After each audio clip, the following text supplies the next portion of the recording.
O Senado aprovou nesta segunda-feira a chamada mini-reforma eleitoral. O texto ainda vai precisar de mais uma votação entre os senadores e depois segue para a Câmara. Mas o projeto é chamado de mini-reforma porque muda apenas algumas regras, como pintura de muros e tempo de campanha, mas mantém como estão as normas sobre financiamento de candidatos. O financiamento de campanhas é um dos pontos principais no debate da reforma política no país. E este é um dos assuntos da edição deste mês da Revista do Brasil.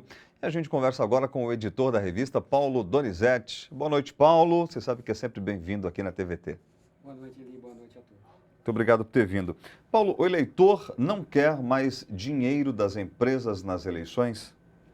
É verdade, teve pelo menos duas pesquisas de julho para cá, uma da Fundação Perseu Abramo e uma do Ibope, feita por Estadão, e ambas identificaram que a população é contra o financiamento de campanhas eleitorais por parte de empresas, porque vem nisso daí um sintoma de que as empresas terão interesses que vai custar caro para a população depois.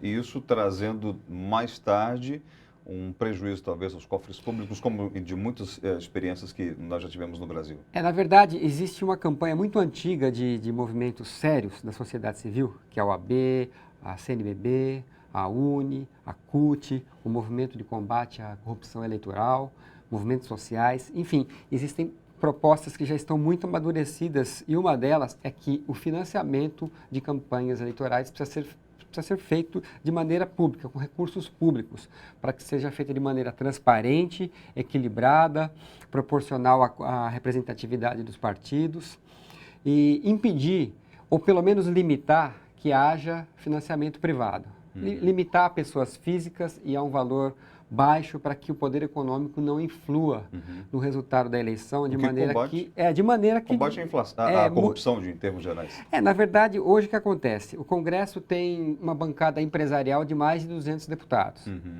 e uma bancada dos trabalhadores de origem do movimento sindical de menos de 80 deputados. E essa não é isso não é um espelho da sociedade. Né? Então, o Congresso não corresponde ao que a sociedade espera dele, porque justamente tem muito dinheiro envolvido nas campanhas eleitorais. E não é só no Congresso, né? O dinheiro das empresas influi na gestão das prefeituras, dos estados, da União, porque há lobbies, porque há interesses. E é um interesse difícil de mapear. Você pode notar que nas eleições anteriores presidenciais, por exemplo, uma grande construtora, ela doou para a campanha do Serra 3 milhões, doou para a campanha da Dilma 1,5 milhão, doou para o PSOL, doou para parlamentares de diversos partidos. Então, a reportagem da revista não trata de um juízo de valor em relação a esse ou aquele partido, a esse ou aquele político. Trata de um conceito, de que as empresas, elas diluem as contribuições para dificultar o mapeamento dos lobbies, né? Então a sociedade não tem como saber quem representa quem. E o fato é que a representação está distorcida no Congresso e a única forma de acabar com essa bactéria da corrupção é uma vacina chamada financiamento público de campanha. Que é um dos pontos da reforma política. E lamentavelmente essa mini-reforma que que está mais avançada no Senado não trata desse ponto, né? É perfumaria e é uma demonstração de uma parte importante do Legislativo de que não está disposta a promover mudanças significativas já a partir do ano que vem, diferentemente do que cobrou a sociedade nos últimos meses, que quer participação da sociedade na reforma política, quer consulta popular, quer plebiscito e quer o fim do financiamento privado de empresas nas campanhas eleitorais. E por falar em corrupção, é um assunto que também a Revista do Brasil, deste mês de setembro, está abordando e que nós não podemos, especialmente a população de São Paulo, não deve deixar para trás a questão do escândalo do cartel do metrô. Essa é uma história antiga, é uma história que tem origem lá atrás, nos anos 90, e que foi sendo jogada a sujeira para baixo do tapete com a conivência dos órgãos de investigação, do Ministério Público, com a conivência dos parlamentares que compõem a maioria dos governos do PSDB desde os anos 90 na Assembleia Legislativa, que jamais permitiram a instalação de CPI, né, e que já há mais de 15 denúncias feitas, né, nos últimos anos sendo que poucas tiveram resposta.